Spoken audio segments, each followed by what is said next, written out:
Hi everyone, welcome back to the Adventures of Darby and Joe. This is video 4 of our season 3 and our last one of this trip, and you'll see us traveling between Slovenia and Bulgaria.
The balcony on this building was where Josip Broz Tito, also known as Tito, gave his famous speech in May 1945 to form the Union of Yugoslavia.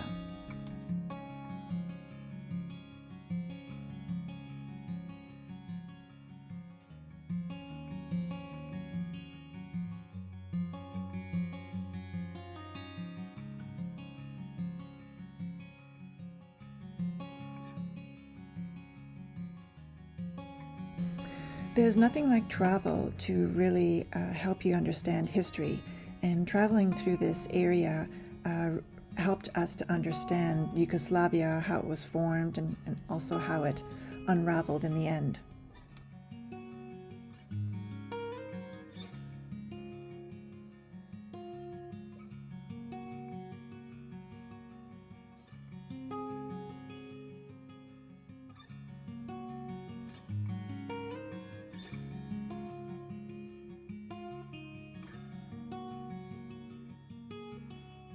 We were walking around exploring Bihać, Bosnia and Herzegovina, when we came across this monument to Canada. And the Bosnian people here are expressing their appreciation to Canadian soldiers for their assistance in their peacekeeping and peacemaking during the Bosnia War from 1992 to 1995.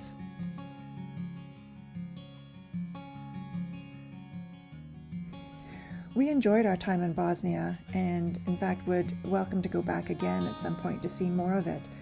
Even though they had a fairly recent war, their citizens are friendly, open to tourists and interacting with us, and they also had really good sense of humor as well.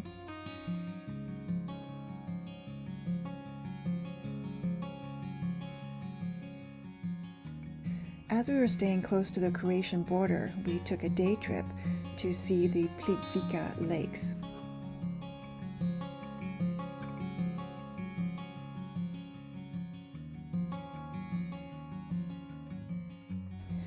It was interesting, while we were traveling through this area of Bosnia, we got a bit of an eerie feeling that we couldn't really quite place, because we were seeing so many homes in different states of repair and being built.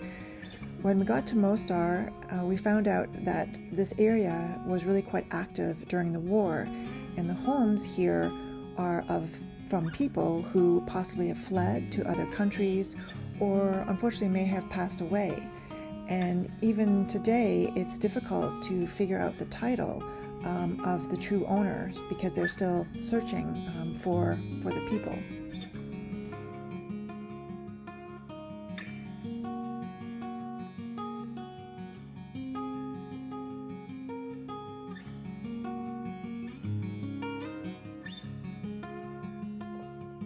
This is the famous Mostar Bridge, originally built in 1566, but it was unfortunately destroyed in 1993, but rebuilt again in 2004.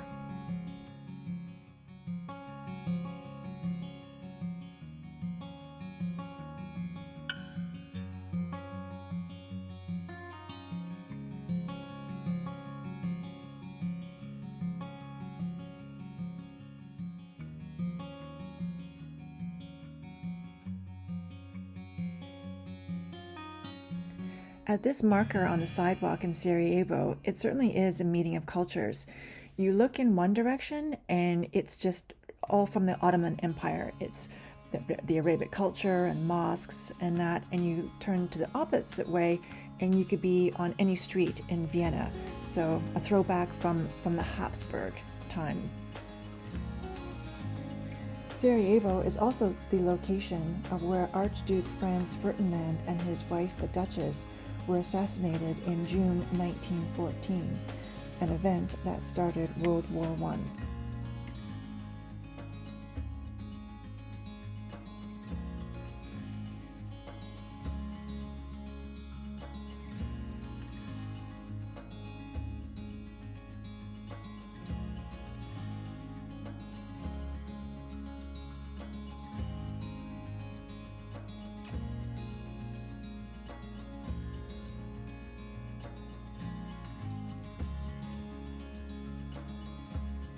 This is Vuko. He was the mascot for the 1984 Winter Olympics. And in English, it means Little Wolfie. And during the war, his image was spread throughout the cities and dotted around, serving as inspiration and courage to the citizens.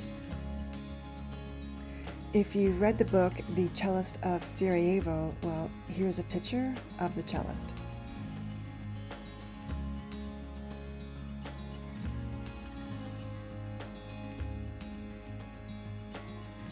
This is a memory shot for us as we had our bike serviced in Sarajevo by Mima.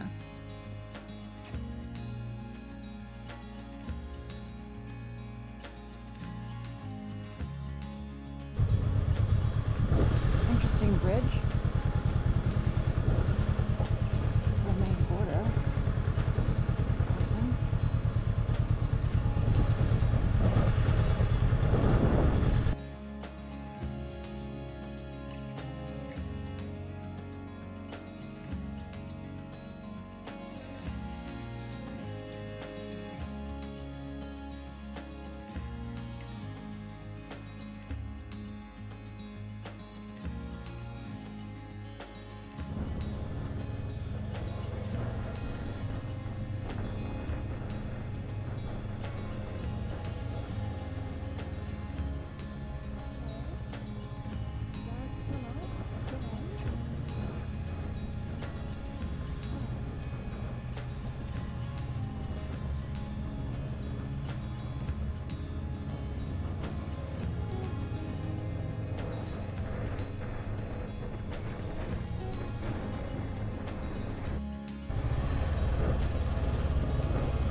Unfortunately, in the distance, there's a small wildfire.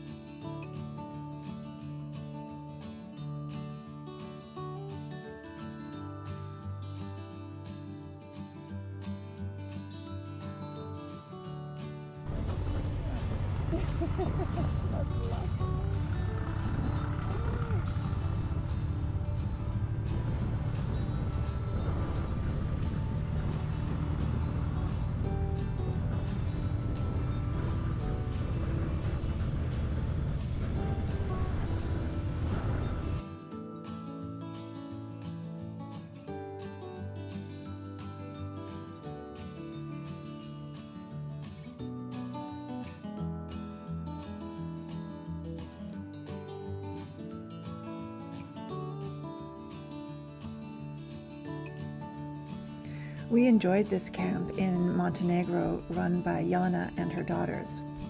The houses down on the right is where Jelena's sister-in-law lives, and one afternoon I went down there to see how Sonia makes the cheese that we eat at breakfast.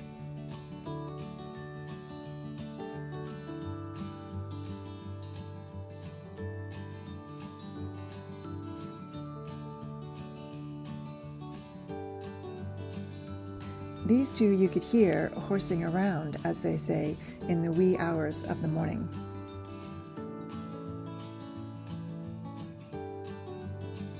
This is at the border crossing from Montenegro into Albania, and this man on the right gave us some cold Schweppes lemonade out of the back of his minivan in front.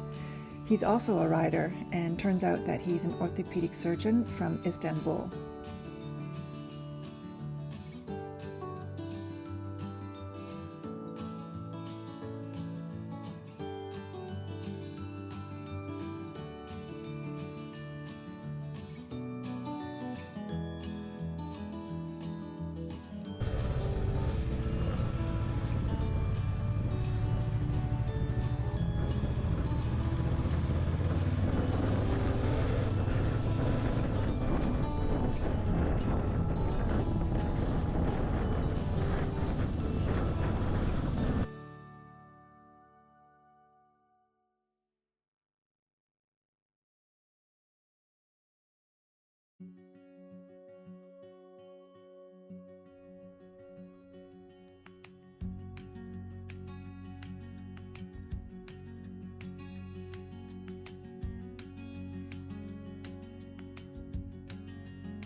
We have mixed views of Albania.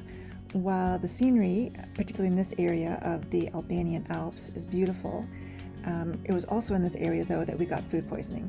So we didn't feel so great. But what we did is we ended up just cutting our day short in this area and went to Skadar, in a small city in Albania, to just upgrade our accommodation and to get some better food for our stomachs. And suffice to say that it worked, because we got feeling better. The nightlife in Albania is wonderful. We saw that in Skadar as well as Tirana and Korçë. And it's even more delightful considering their past, because in 1992 ended probably the most brutal form of communist government that the world has seen to date. It's lovely to see them here on a Saturday night, out enjoying themselves.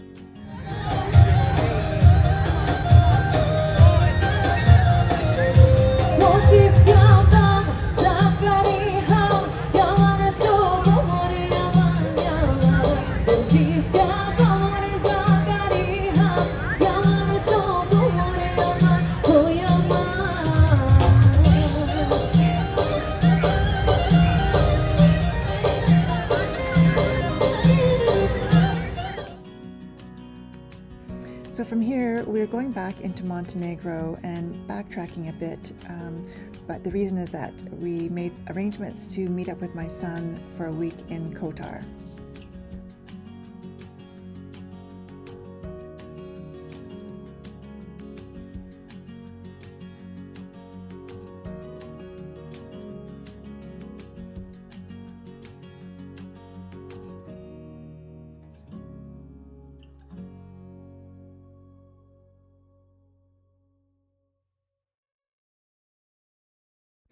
Kotar is renowned for its beautifully original old city, and in the evening they do it up with the lighting, creating a beautiful ambiance and atmosphere.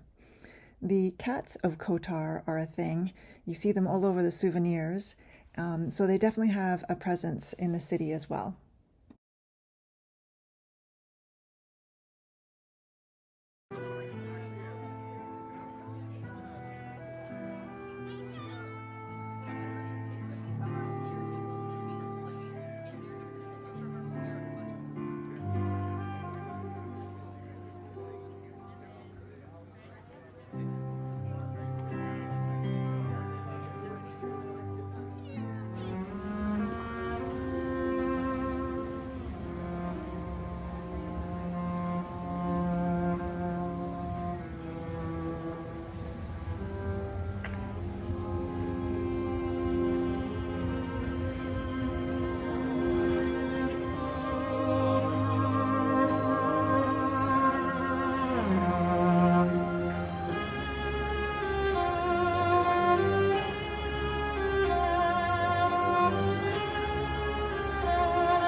And for the day trip, we hopped on the bus and went north along the coast to the small fishing village Perast for lunch.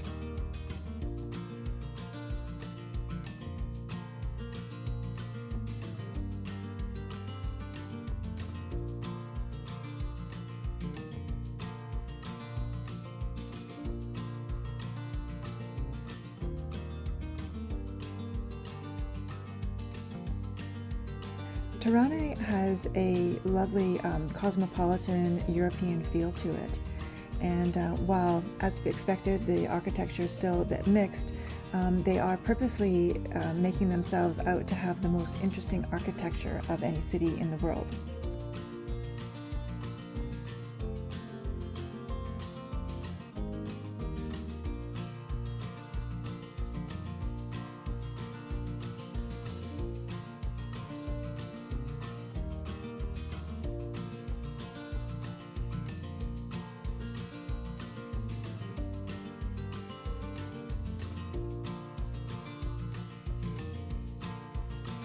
This was an interesting stretch of highway given its variety of scenes.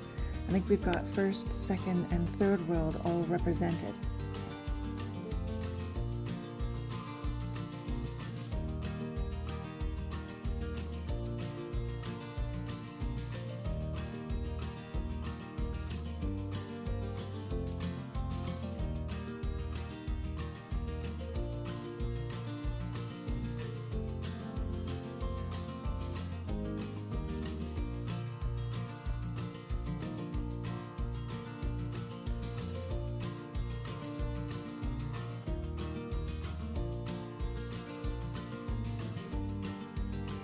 This is an interesting scene because originally in 1905 there was an Orthodox church here, but in 1971 it was unfortunately destroyed by the communist government.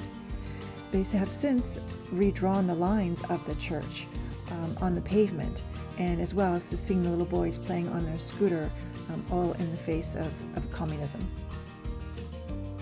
Here's some more Albanian nightlife. Albania also has a distinct coffee culture for men. We saw a lot of these types of cafes filled with men having conversations, so simply an observation, no judging.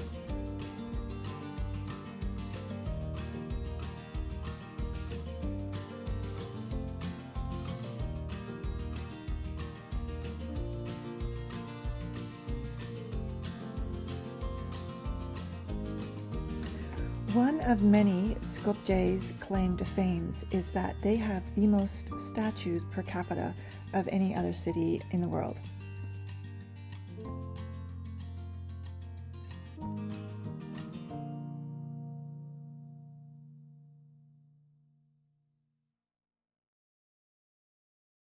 This is the bridge that takes you to Skopje's old city, and it's very much like Kotar's very vibrant and lovely atmosphere. This lady we saw written up in a travel article, so we had to seek her out for her baklava. I think the most important claim to fame of Skopje is being the birthplace of Mother Teresa. She was born in Skopje to Albanian parents, and at the age of 18, she left to go to Ireland to study with the Sisters of Loreto. After that, we all know she went to India and spent the bulk of her life there serving the poor.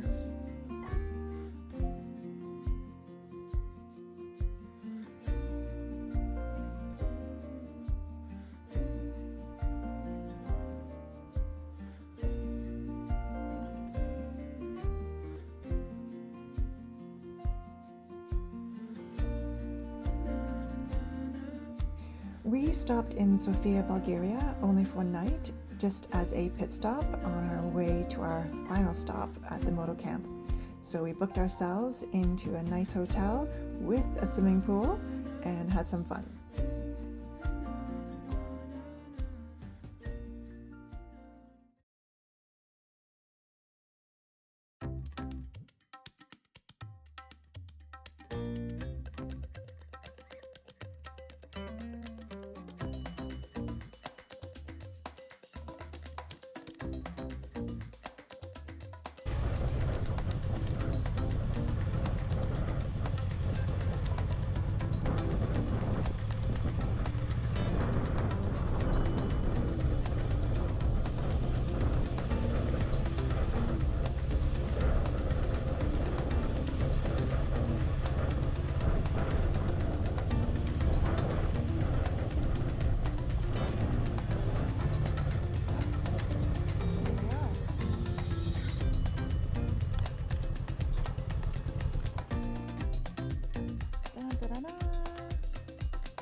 And that's a wrap for our Season 3. We traveled approximately 12,000 kilometers in 15 weeks and visited 12 countries. We started from Heidelberg, Germany and ended in Bulgaria. Our bikes are now safely stored at the moto camp for the winter, and our plan is to pick them up in August 2026 for Season 4. Thank you so much for watching the Adventures of Darby and Joe. Bye for now.